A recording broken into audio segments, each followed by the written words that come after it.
Bienvenue à tous. Je salue également les personnes qui nous regardent et qui n'ont pas su nous joindre ce matin pour vivre ce culte ensemble. Ce sont des temps incertains. Mais notre Dieu est aux commandes. Et tandis que Covid dirige actuellement le monde, nous, en tant qu'Église, nous pouvons être la lumière de ce monde. Il y a 2000 ans, la lumière, qui était Jésus-Christ, est venue dans le monde. Et dans un monde qui, à ce moment-là, était gouverné par des Romains. Alors que le peuple juif pensait que le Messie allait les délivrer de ce peuple romain ou de cette emprise romaine. Mais Jésus n'était pas venu pour délivrer le peuple de l'emprise romaine. Ni d'ailleurs que Jésus est venu pour nous délivrer de Covid-19. Il est venu pour nous sauver de nos péchés. Et parce qu'il nous sauve de nos péchés, nous pouvons être la lumière de ce monde et que ce monde a tant besoin. Et c'est l'apôtre Paul qui nous dit dans Éphésiens 5, verset 8, « Car si autrefois vous étiez ténèbres, maintenant vous êtes lumière dans le Seigneur, conduisez-vous comme des enfants de lumière. » Prions. Père, nous voulons venir ce matin devant toi, Seigneur, pour remettre ce culte entre tes mains et pour t'offrir ce culte, Seigneur. Nous te prions pour ces moments qui sont difficiles dans le monde avec le Covid. Nous pensons également aussi au Libanon, au Beyrouth, tout particulier qui a été touché par l'explosion, Seigneur, que tu puisses vraiment diriger toutes choses, être avec les gens qui sont sur place, faire en sorte que tout puisse se rétablir, Seigneur. Et nous demandons également pour les gens qui sont touchés de Covid, de ce virus, Seigneur, que tu puisses être la lumière que ce monde a tant besoin, Seigneur. J'ai également une pensée pour nos malades. Je pense particulièrement à Nicole et à Chantal, Seigneur, que tu puisses les toucher, Seigneur, les apaiser et les aider durant cette épreuve. Et vraiment, Seigneur, si c'est ta volonté, les guérir, Seigneur. Merci, Seigneur. Je te remets aussi notre couple pastoral qui est en vacances. Que tu puisses les ressourcer durant ces moments de vacances, Seigneur, des vacances bien méritées, et qu'ils puissent revenir, Seigneur, avec les batteries complètement chargées, Seigneur. C'est au nom de Jésus que nous avons prié. Amen. Et je vous invite à chanter « Lumière du monde ».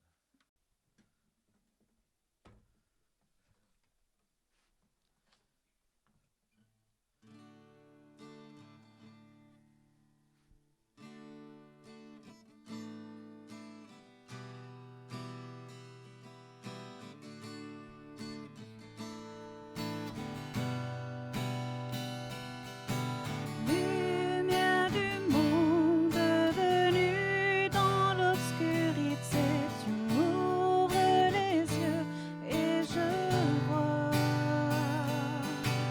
tant de beauté que mon cœur ému t'adore.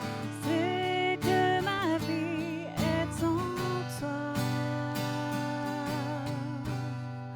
Et me voici pour louer, me voici à tes pieds, me voici pour dire tu es mon Dieu. Car tout en toi est beauté, tout en toi est grandeur, tout en toi est merveilleux pour moi.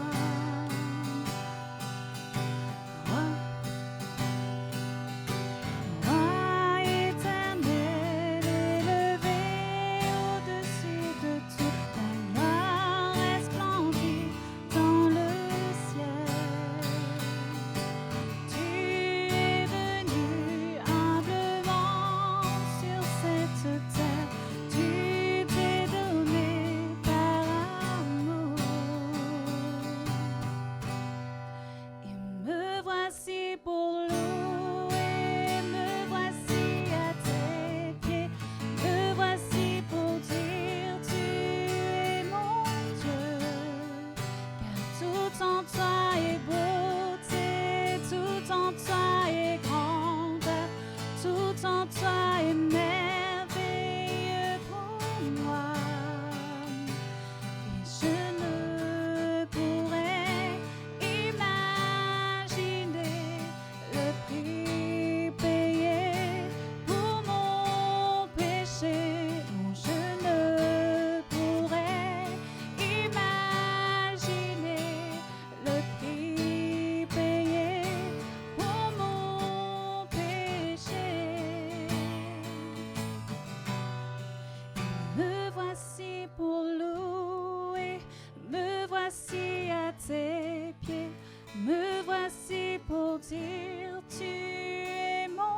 Dieu, car tout en toi est beauté, tout en toi est grandeur, tout en toi est merveilleux pour moi. Et me voici pour louer, me voici à tes pieds, me voici pour dire tu es mon Dieu, car tout en toi est beauté, tout en toi est grandeur, tout en toi est merveilleux pour moi.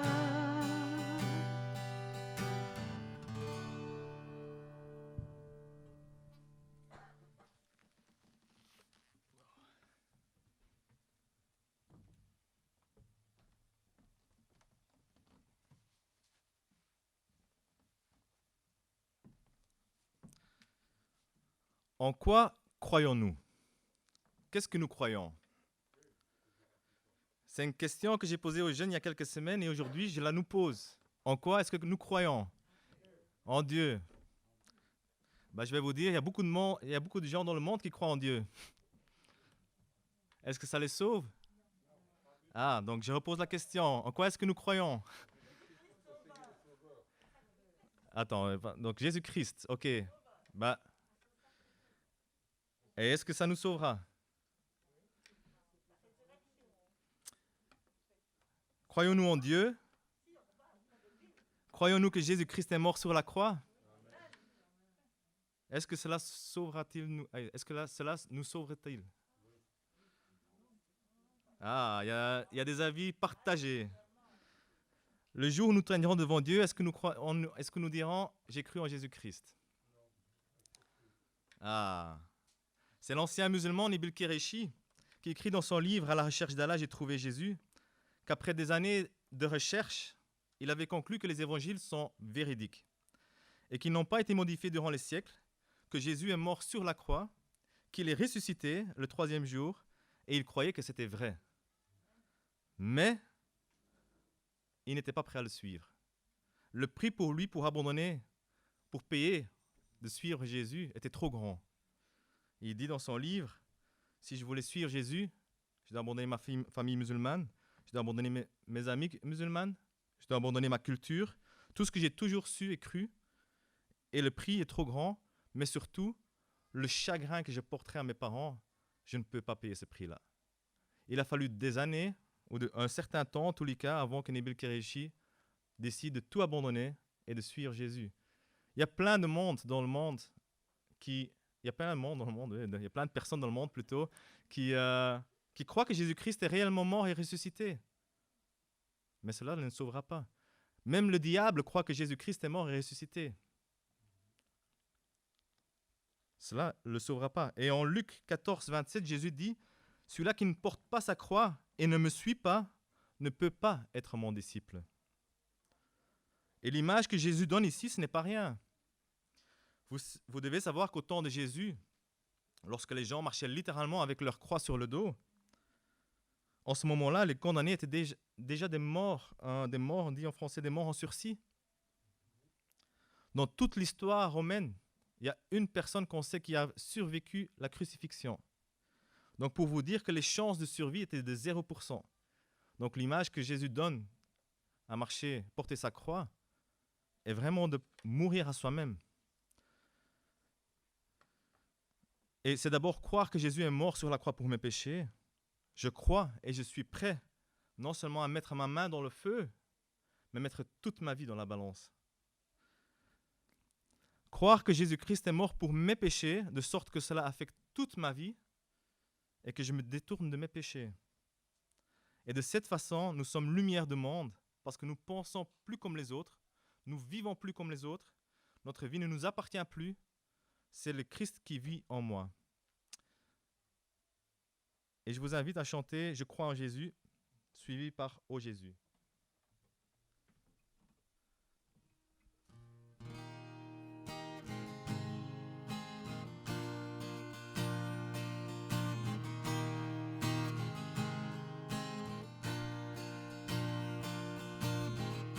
Je crois en Jésus, je crois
guérir et par ta grâce nous pardonner.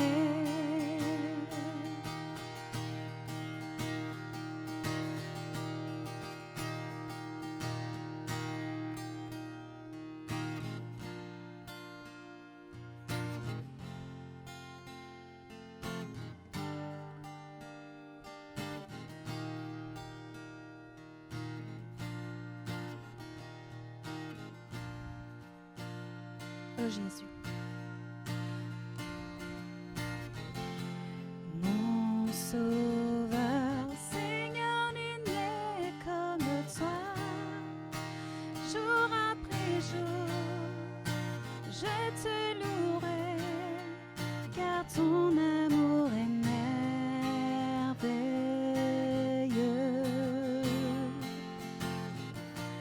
Mon abri, mon refuge, mon réconfort, mon rocher, tout ce qui vit, ce que je suis, ne cesse de t'adorer.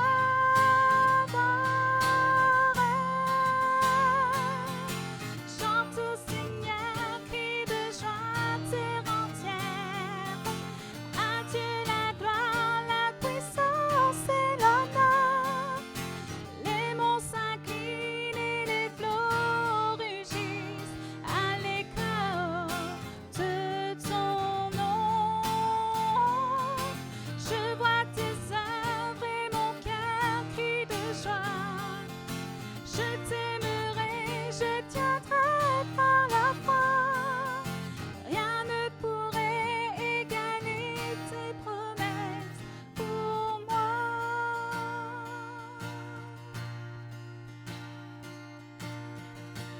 Oh Jésus, mon Sauveur, Seigneur, nul n'est comme toi.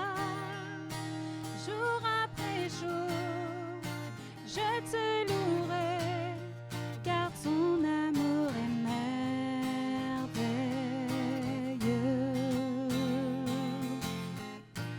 Mon abri, mon refuge, mon réconfort, mon rocher, tout ce qui vit, ce que je suis, ne cesse de t'adorer.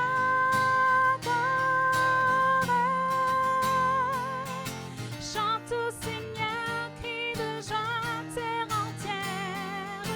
À Dieu la gloire, la puissance et l'honneur. Les murs s'inclinent et les flots rugissent à l'écho de ton nom. Je vois tes œuvres et mon cœur crie de joie. Je t'aimerai, je tiendrai par la foi. Rien ne pourrait égaler tes promesses pour moi.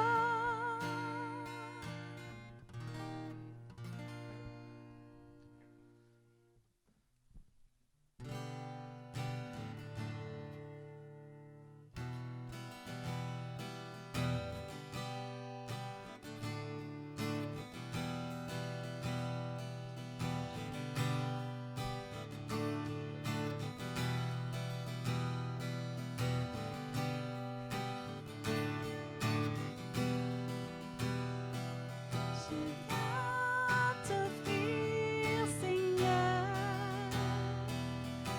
ce que j'ai de meilleur. Je viens t'offrir ma vie. Oui, à toi, Jésus-Christ.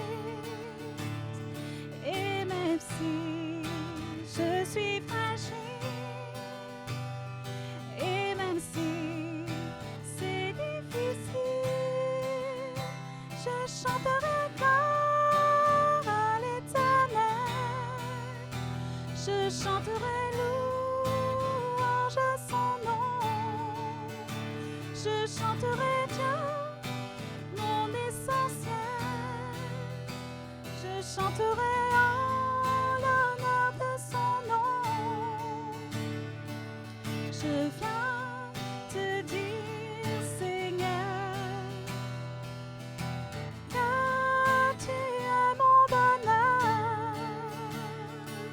non, rien ne peut détruire notre bel avenir.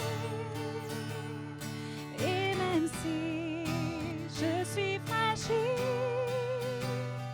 et même si c'est difficile, je chanterai gloire à l'Éternel. Je chanterai louange à son nom. Je chanterai Dieu, mon essentiel. Je chanterai en l'honneur de son nom. Toute ma vie, je redirai que tu as donné ta vie. Toute ma vie, je redirai que tu as payé le prix. Toute ma vie, je redirai que je ne vis que pour lui. Je chanterai gloire à l'Éternel. Je chanterai louange à son nom. Je chanterai Dieu, mon essentiel. Je chanterai en l'honneur de son nom.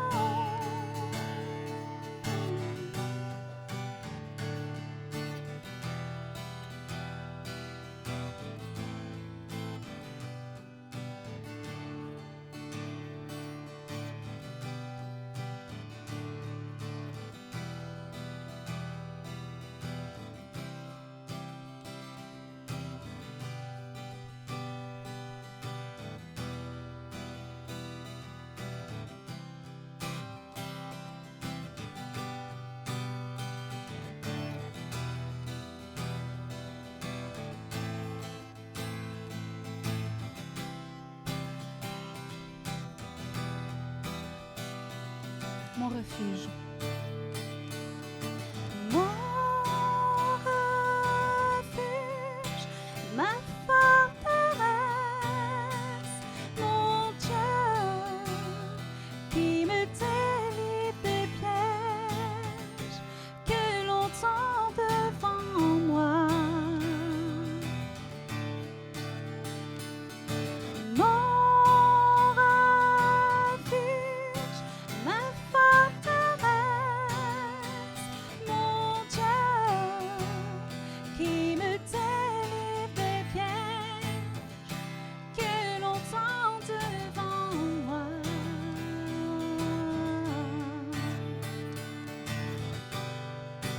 Tu garderas celui qui t'aime, tu me sauveras, car je connais ton nom. Tu te tiendras à mes côtés et tu répondras à mon appel. Oui, tu répondras à mon appel. Sois mon abri à ta fidélité et comme un bouclier, je suis protégée. Sois mon abri à ta fidélité et comme un bouclier, je suis protégée.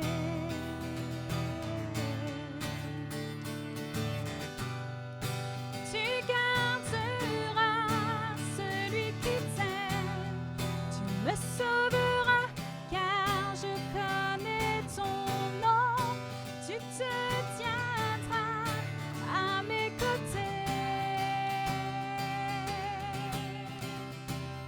et tu répondras à mon appel.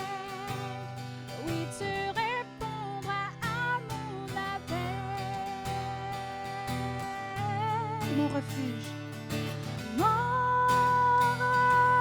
refuge, ma forteresse, mon Dieu, qui me délivre des pièges que l'on tend devant moi. Sois mon abri. Sois mon abri à ta fidélité et comme un bouclier, je suis protégée.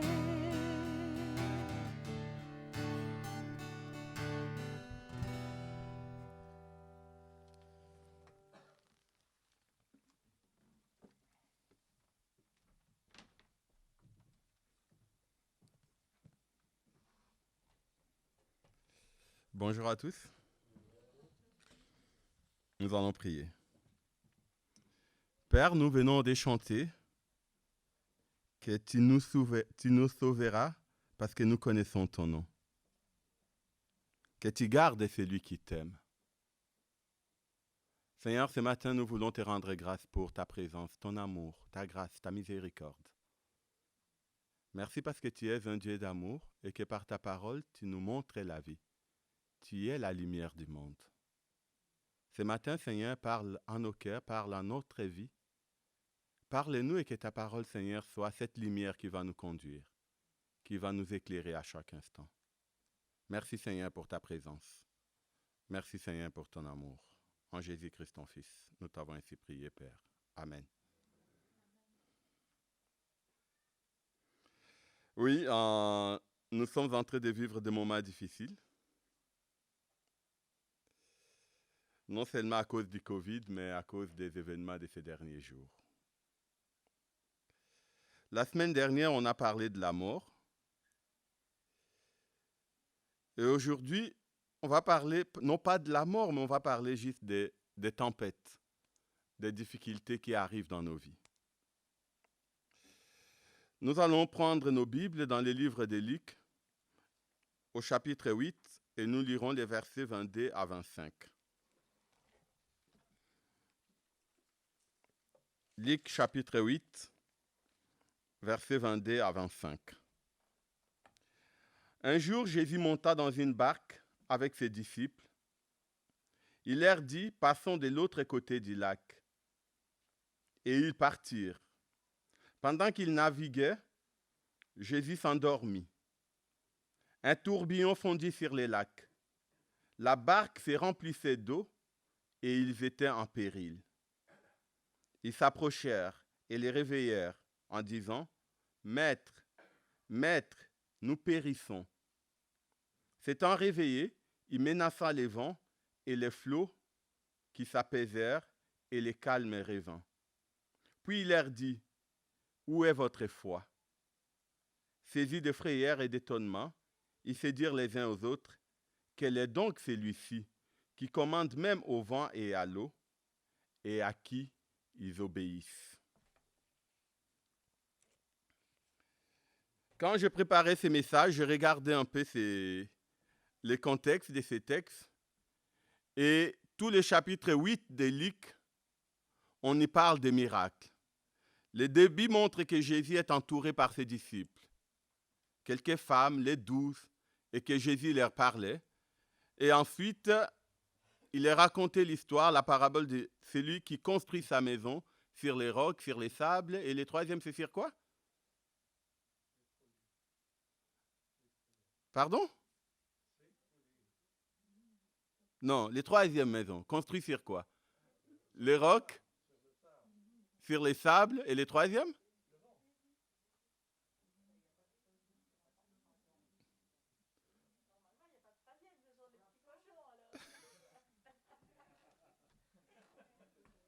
Voilà, il n'y a pas le troisième. Il y a juste sur les rocs et sur les sables. Et on dit ce qui construit sur les sables, quand les tempêtes de la vie arrivent, qu'est-ce qui se passe? La maison s'écroule. Et ce qui construit sur les rocs, quand les tempêtes arrivent, la maison tient debout. Et après cette parabole, il est raconté les textes que nous venons de lire, c'est-à-dire cette traversée du lac, où Jésus dit « allons de l'autre côté » et l'histoire de la tempête. Et immédiatement après ça, quand Jésus accoste, finalement ils arrivent sur l'autre rive, il y a les récits avec la guérison, la délivrance de l'homme possédé, où un troupeau de porcs est jeté dans les lacs. Et après, il y a l'histoire, la guérison de la femme qui avait du sang pendant des années. Et pour terminer ce chapitre, il y a l'histoire de la résurrection de la fille de Jairus, les chefs de la synagogue romaine. Donc tous les chapitres 8 montrent la puissance de Christ en train d'agir sur son temps, d'agir sur les événements, d'agir sur les difficultés de la vie. Et puis quand j'ai regardé le début du chapitre 9, après tout ça, que fait Jésus? Il réunit les disciples et il les envoie en mission, en leur donnant le pouvoir d'agir sur les événements, de guérir des malades et de délivrer des démons. Les tempêtes de nos vies sont nombreuses et chacun les vit différemment. Certaines tempêtes sont plus fortes que d'autres. Des expériences sont nombreuses et diverses. L'on ne peut vraiment pas comparer les souffrances des uns aux autres. C'est parfois une tendance qu'on a très souvent, mais on ne peut pas comparer parce que chacun vit différemment les problèmes qui lui arrivent. Néanmoins, on peut être sûr d'une chose. Christ, lui, les rochers, il peut tout calmer. Il peut tout contrôler et être avec chacune et chacun de nous en toutes circonstances, peu importe la tempête que nous traversons. Et d'ailleurs, dans 1 Corinthiens 10, au verset 13, il est dit « Aucune tentation ne vous est survenue qui n'ait été humaine, et Dieu, qui est fidèle, ne permettra pas que vous soyez tentés au-delà de vos forces. Mais avec la tentation, il préparera aussi les moyens d'en sortir, afin que vous puissiez la supporter. » Ces versets, je les connaissais, mais ce matin, quand je les relis, il a eu pour moi une résonance particulière. Il est clair que la seule chose qui est certaine dans ces textes, c'est que les difficultés, nous les aurons, peu importe notre situation.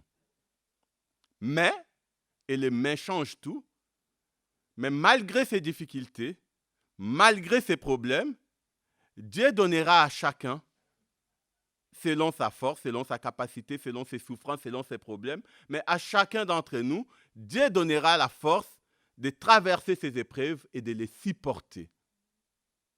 Mais ça, il n'y a que Dieu qui peut le faire.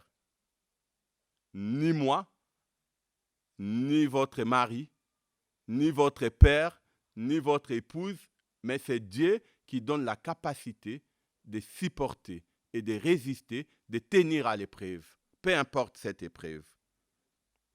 Aujourd'hui, je voudrais laisser de côté la question de l'origine des tempêtes, qui est responsable de nos souffrances. Dieu, certains le disent, Satan, mon voisin, ma famille, les autres personnes, nos péchés ou nous-mêmes, c'est important, mais ce n'est pas le plus important aujourd'hui et ce n'est pas non plus le plus important quand on est en difficulté.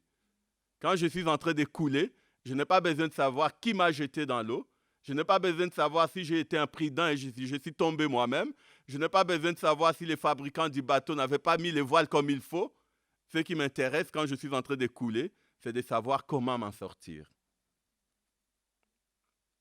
Mais malgré ça, il y a des choses qui continueront à nous échapper complètement. Parce que simplement, dans ce monde, nous sommes incapables de tout contrôler. Et aujourd'hui, avec le Covid, nous sommes en train de les vivre pleinement. Qui aurait pu imaginer il y a 5 mois que le monde serait là où il est aujourd'hui à cause de ces virus? Si on nous avait dit en décembre, en janvier, quand on fêtait la nouvelle année, que vous savez, dans les mois à venir, chacun restera chez lui. Vous n'aurez plus le droit de vous dire bonjour, de vous embrasser, et que vous serez tous à l'église avec des masques, même si certains sont mal portés, parce que je vois les masques au-dessus des nez. Mais ça, c'est pas grave. Si on nous l'avait dit, on aurait dit que vous êtes tous fous. Mais, voilà où la vie, voilà ce que les circonstances de la vie peuvent nous conduire ou arriver.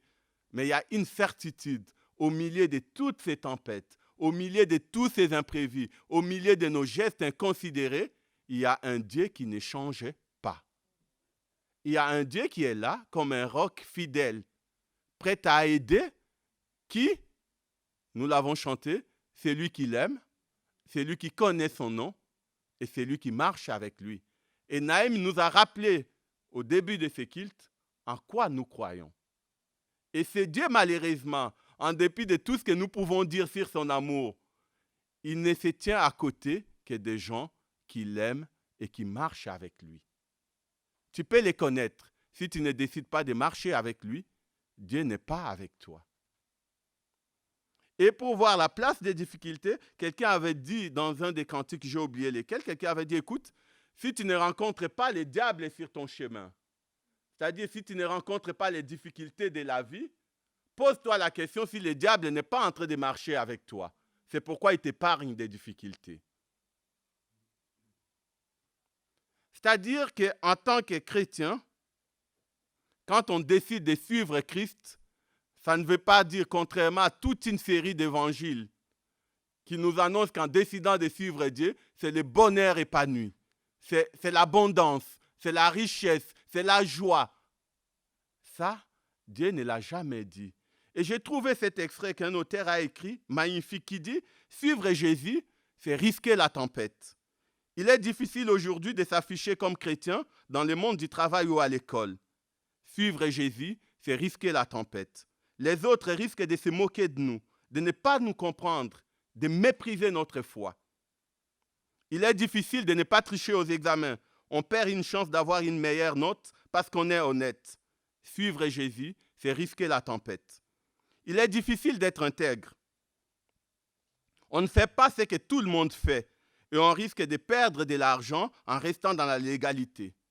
Suivre Jésus, c'est risquer la tempête. Il est difficile de témoigner, de prendre position. Par exemple, contre l'homosexualité, tout en aimant les homosexuels et en étant prêt à les aider, en affirmant que ce n'est pas la manière voulue par Dieu de vivre sa sexualité. On sera traité de rétrograde, d'arriéré. Suivre Jésus, c'est risquer la tempête. Il est difficile de demander pardon, de reconnaître ses torts, ses faiblesses. Les autres risquent d'en profiter. Suivre Jésus, c'est risquer la tempête. Jésus n'a jamais promis une vie tranquille à sa suite. Il a fini exécuté comme un criminel. Ne nous attendons donc pas à un accueil triomphal lorsque nous annonçons et vivons l'Évangile. C'est cela la vie avec Christ. Et malgré toutes ces tempêtes, malgré toutes ces difficultés, malgré les moqueries, malgré les regards des uns et des autres, malgré parfois les maladies qui peuvent nous frapper, la seule certitude, c'est que Dieu est là comme un rocher. Et si nous nous accrochons à lui, il nous aidera à continuer notre vie, à marcher avec lui. Et dans ces textes, je l'avais lu plusieurs fois, mais aujourd'hui, en le préparant, il y a quelque chose qui m'a frappé sur cet aspect. Un commentateur a dit, mais écoute, les disciples, quand ils sont montés dans la barque, non seulement il y avait 4 pêcheurs professionnels, c'était tout leur travail de travailler sur les lacs, Pierre, Jacques, Jean et l'autre encore. André, merci Luc. Ils connaissaient les lacs. Ils y travaillaient, c'était ça leur vie. Mais en plus de ça, et ils étaient sur la rive, c'est Christ qui va leur dire, allons dans la rive. Donc, j'obéis à Dieu. Jésus me dit, vas-y. Et je fais ce que Dieu veut. Et qu'est-ce que je rencontre? Je me rends compte qu'au milieu de la lac, je vais couler. Et pourtant, j'ai obéi à Dieu, pourtant je suis fidèle. Et plus qu'obéir à Dieu, il est avec moi. Mais quoi? Le bonhomme dort tranquillement. Moi, je vais couler, lui, il dort, alors que je suis en train de faire ce que lui m'a demandé. Et quelque part, ça, c'est la vie chrétienne. On ne suit pas Dieu pour se mettre à l'abri des difficultés de la vie. On suit Dieu parce qu'on est fidèle à son appel. On suit Dieu parce qu'on a quelque chose de plus grand qui nous attend.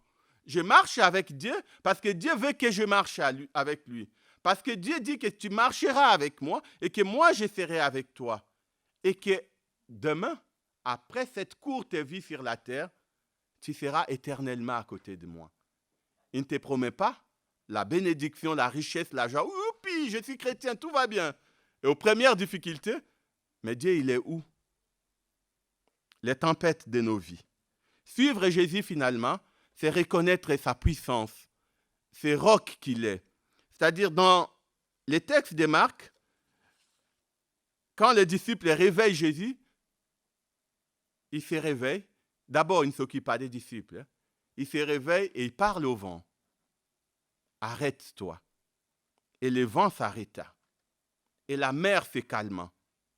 Dans les psaumes 107, il y a un passage qui dit clairement que dans l'histoire des peuples juifs, il y a un texte que j'aime beaucoup qui dit « Nous étions au milieu des flots, des tempêtes, et le Seigneur nous a secourus. Il a calmé la tempête. » Sans doute quelques disciples connaissaient ces textes, et ces jours-là, ils l'ont vécu. Ils l'ont expérimenté, parce que Christ était avec eux. Le Dieu d'Israël, le Dieu qu'on leur parlait, qu'on leur disait dans leur histoire, c'est lui qui avait fait tellement de miracles, y compris traverser la mer à pied sec, ce Dieu-là, ces jours-là, dans la barque, les disciples l'ont vu à l'œuvre. Ce n'était plus le maître qu'ils suivaient, c'était véritablement cet homme, ce Dieu, qui pouvait dire un mot et la nature obéir, parce qu'il était le créateur de toutes choses. C'est facile pour moi de parler de la puissance de Dieu comme je suis en train de le faire.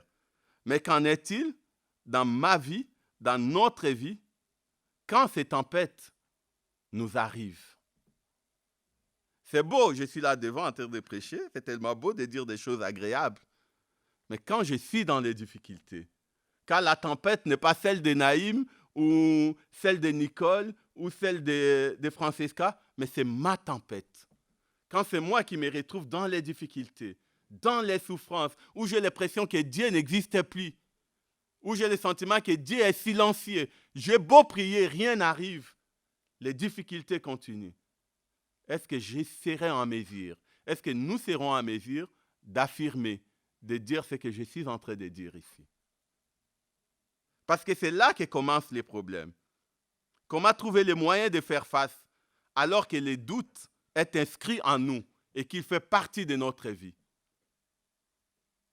Comment trouver les moyens de faire face quand personne d'entre nous n'est épargné par les doutes? Est-ce que ça arrivera? Mais finalement, est-ce que Dieu m'écoute réellement? Est-ce que la parole de Dieu est la vérité? Est-ce que la Bible est vraiment ce qu'elle dit? Mais est-ce que je ne suis pas Dieu, je ne suis qu'un homme, pourquoi je dois supporter tant de souffrances? Et pourtant, l'histoire biblique est remplie de ces hommes de Dieu, de ces hommes de foi qui ont douté. Moïse demande à Dieu de reprendre sa vie quand le peuple désobéit à Dieu. Parce qu'il s'est dit, mais je n'en peux plus avec ce peuple que tu m'as donné. Mieux vaut la mort, je ne vais pas continuer. Et pourtant, c'est Dieu qui lui a confié cette mission. Josué, et cette histoire, elle est très belle. Je l'avais presque oubliée, je l'ai relie entièrement ce matin dans Josué 7.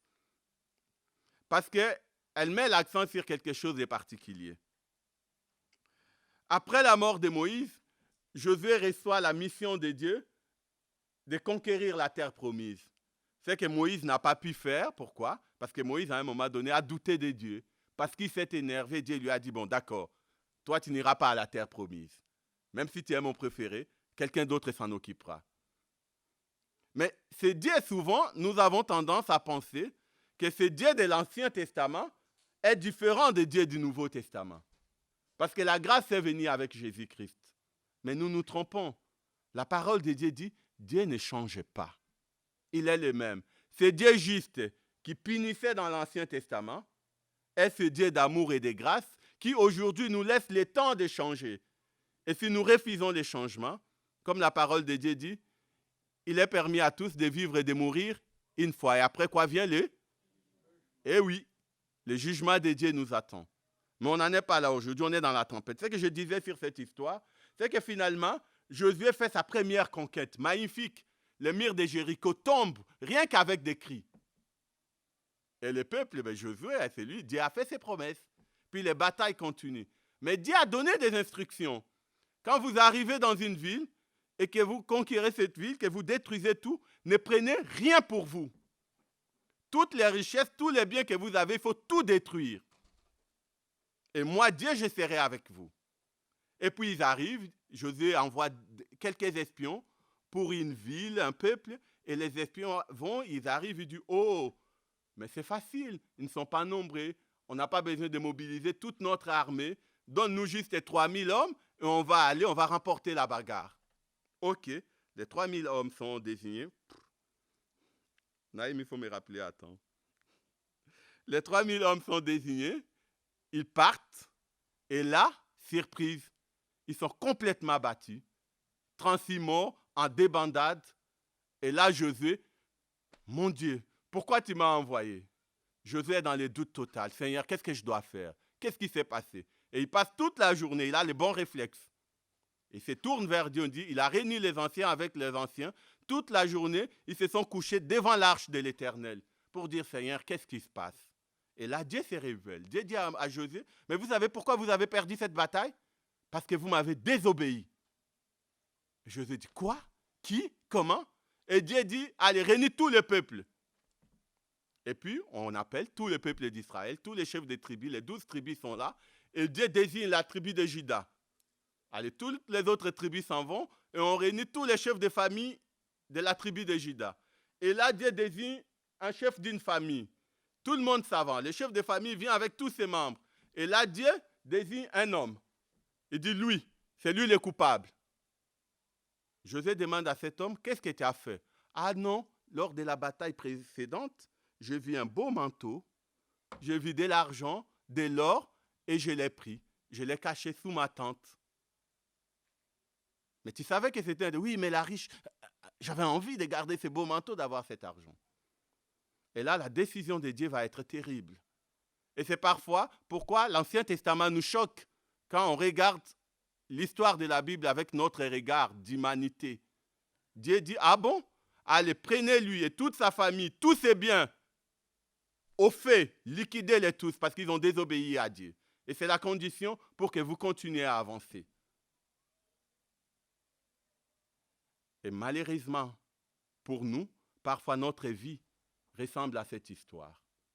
Chaque fois qu'on désobéit à Dieu, volontairement, pour avoir un peu de bonheur, pour avoir un peu d'amour, pour profiter un peu plus de notre vie sur cette terre, nous nous comportons exactement comme Achan dans l'Ancien Testament. Et si Dieu ne nous punit pas maintenant, ce n'est pas parce qu'il ne le fera jamais, mais parce que quelqu'un un jour est venu sur la terre, a accepté de mourir pour nous et de dire, moi j'ai pris les conséquences de leurs péchés. Et c'est parce qu'il y a Christ que Dieu nous épargne, qui nous laisse le temps de changer, de transformer, de renoncer à nos péchés. Mais ça ne veut pas dire, pour revenir à notre sujet, que les tempêtes de la vie vont s'arrêter là. Je vais bientôt m'arrêter. Jérémie a douté aussi. Et le doute de Jérémie arrive à un moment capital. Il vient de rapporter une immense victoire. Il vient de faire éliminer 400 prophètes de Baal. Il est celui qui, devant tout un peuple, a fait descendre le feu du ciel. Malgré l'eau qui consumait les repas, tout a cramé. Juste parce qu'il a dit, mon Dieu, manifeste-toi et fais descendre ton feu du ciel. Et juste après ça, on les retrouve dans les doutes. Pourquoi? Parce que la tempête est arrivée.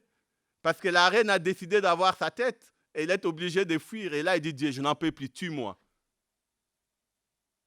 Mais Dieu, malgré toute cette circonstance, va se manifester. Parce que malgré tout, nous restons des humains et personne, je dis bien personne, ne s'habitue vraiment à la souffrance. On a des degrés différents de résistance. Mais à un moment donné arrive où la souffrance, où les difficultés de la vie deviennent plus fortes que nous. Et si en ce moment-là, nous n'avons pas les bons réflexes de nous tourner vers Dieu, de demander à Dieu, mais Seigneur, j'ai besoin de toi. Je n'ai que toi. Mais pour que Dieu réponde à notre appel, comme nous l'avons chanté, il faut connaître son nom et il faut l'aimer. Est-ce qu'aujourd'hui nous aimons Dieu? Est-ce que nous connaissons le nom de Dieu?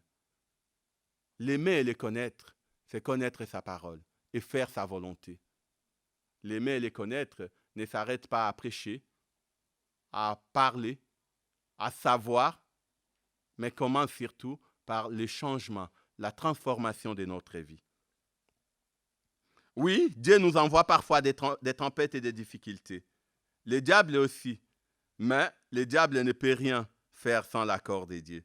S'il nous envoie des épreuves, lui, c'est pour nous faire chuter, pour pouvoir nous accuser, pour nous diminuer, pour nous rendre inefficaces. Au contraire, quand les épreuves viennent de Dieu, c'est pour que nous les surmontions, pour que notre foi grandisse.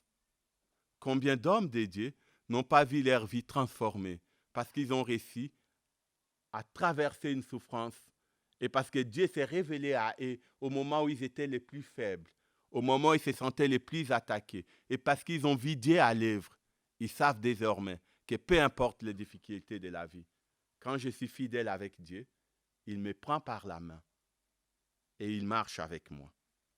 La foi en Dieu nécessite donc de le connaître par sa parole et par ses promesses. Et ses promesses sont nombreuses. Mais pour cela, il nous faut chercher Dieu. Il nous faut lire sa parole tous les jours. Oui, notre Dieu est digne de confiance. Et si nous revenons à notre texte et prenons cette réflexion des disciples en forme d'interrogation, mais qui est vraiment cet homme?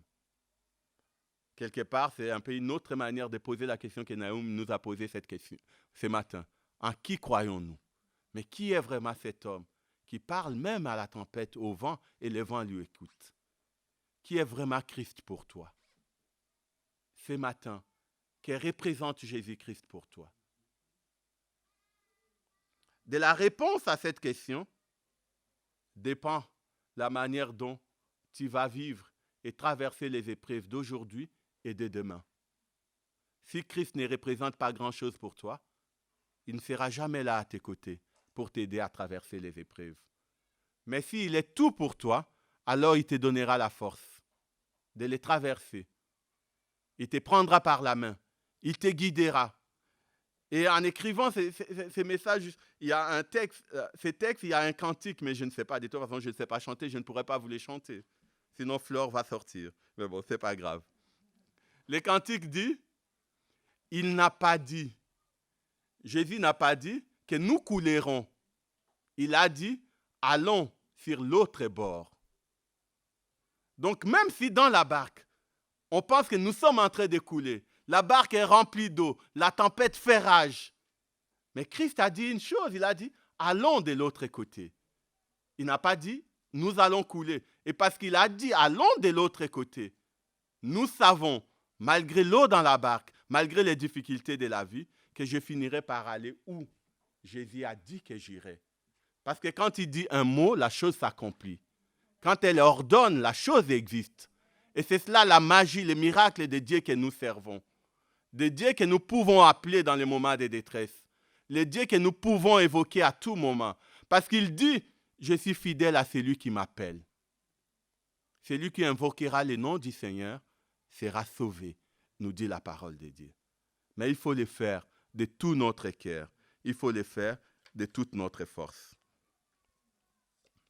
Comme je le disais, la réponse à cette question, qui est vraiment cet homme, est l'élément le plus essentiel. Car elle nous dira si Jésus est totalement digne de confiance et si je peux m'appuyer sur lui, quoi qu'il m'arrive.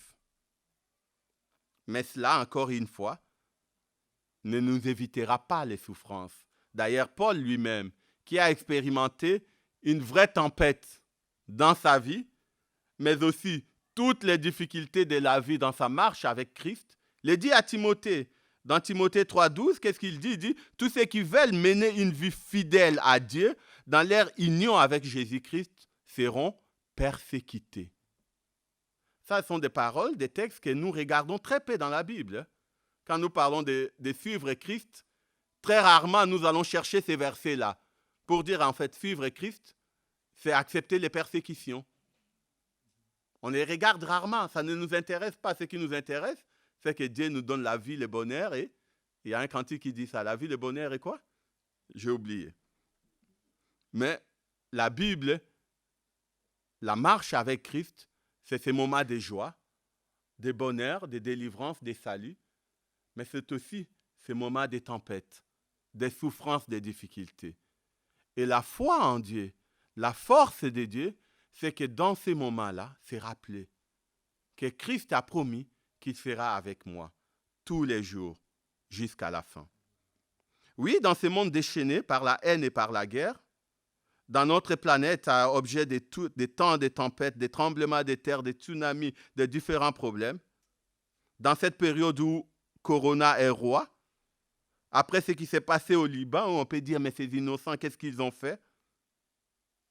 Et enfin, au-delà de ces grands événements du monde, dans nos vies, dans ma propre vie, troublée par des maladies, par des soucis familiaux, par des difficultés professionnelles, par des relations difficiles, par parfois une foi en perte de vitesse, par toutes sortes de relativismes, que faire? Où aller? Surtout quand cette tempête est très forte et que les doutes s'installent, et encore si les personnes responsables de certaines tempêtes sont connues. La tentation est grande d'aller loin de Dieu et de l'accuser directement pour ceux qui ne le connaissent pas, ou alors pour nous chrétiens, de faire comme des disciples, l'accuser indirectement. Dieu ne voit pas. Dieu ne comprend pas. Je ne suis qu'un humain. Non, Dieu ne dort pas, mais il attend que nous faisions appel à lui. Souvent, je me suis posé la question, et si les disciples n'avaient pas réveillé Christ pour lui dire, mais nous sommes en train de couler et toi tu dors, qu'est-ce qui serait passé? Mais parfois, trop souvent, c'est notre attitude. Dans ces moments difficiles, quand la souffrance devient insupportable, nous oublions Dieu. Parce que nous cherchons des solutions personnelles, des solutions ailleurs, alors que Dieu est juste à côté de nous. Il attend juste que nous lui faisons confiance, que nous nous tournons vers lui, et rien que vers lui. Oui, si nous le faisons, c'est alors que Dieu déploie toute sa puissance à notre service. Un mot, un seul mot de sa part, et nous pouvons reprendre notre marche dans la vie. Et nous pouvons avancer parce que Dieu est fidèle. Et pour terminer, je pense toujours à Maman Chantal quand j'écoute cette chanson. C'est le mot de la fin.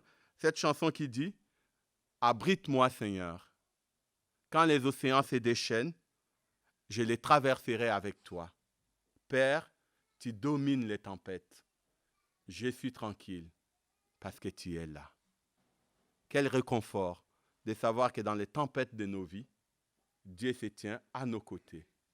Il est là. Et parce qu'il est là, je continuerai à avancer. Parce qu'il m'aime et qu'il me connaît lui aussi par mon nom. Que Dieu bénisse sa parole. Les annonces. Inscription pour les cultes, toujours la semaine prochaine, auprès de Aïcha. J'ai mis le numéro sur le slide. Donc n'oubliez pas, comme Jean-François a dit la semaine passée, n'essayez de ne pas envoyer que le dimanche matin, mais essayez de prévenir à l'avance si vous êtes sûr d'être là. Et je vous rappelle aussi qu'à la sortie, il y a une boîte pour l'offrande, si vous voulez apporter votre offrande. On ne peut pas passer dans la salle pour l'instant, mais on peut passer son offrande dans la boîte. Et je me rappelle aussi qu'à la sortie, on est obligé de passer le gel, comment on appelle ça en français, le gel hydraulique? Non, pas hydraulique, alcoolique, oui, alcoolique dans les mains. Le gel hydraulique, c'est peut-être autre chose. Les anniversaires. On a Rebecca demain. C'est affiché. Hein. On a Eliane. Eliane est là aussi, je l'ai vu. Oui, Eliane, c'est mardi. Puis il y a Vincent Gunta. Olga. Est-ce qu'Olga elle est là? Olga, c'est le 12. Et Thomas n'est pas là non plus, le 13. Et Noémie n'est pas là non plus, hein, le 15 août. Nous arrivons à la fin de notre culte. Et j'aimerais vous laisser avec la question suivante. Encore une question. Et c'est l'apôtre Paul qui nous la pose en Romains 2, verset 4. « Méprises-tu les richesses de sa bonté, de sa patience et de sa générosité, en ne reconnaissant pas que la bonté de Dieu te pousse à changer d'attitude ?» Comme nous l'avons vu en tantôt, croire en Dieu et croire que Jésus-Christ est mort à la croix n'est pas suffisant. Il nous faut reconnaître que nous sommes pécheurs et que nous avons besoin d'être sauvés et que nous voulions être sauvés de nos péchés. Et Jean-Claude nous l'a rappelé aussi durant son message que Dieu, quelque part, même dans la tempête, il est là. Et c'est souvent dans la tempête que nous ressentons le besoin d'être sauvés.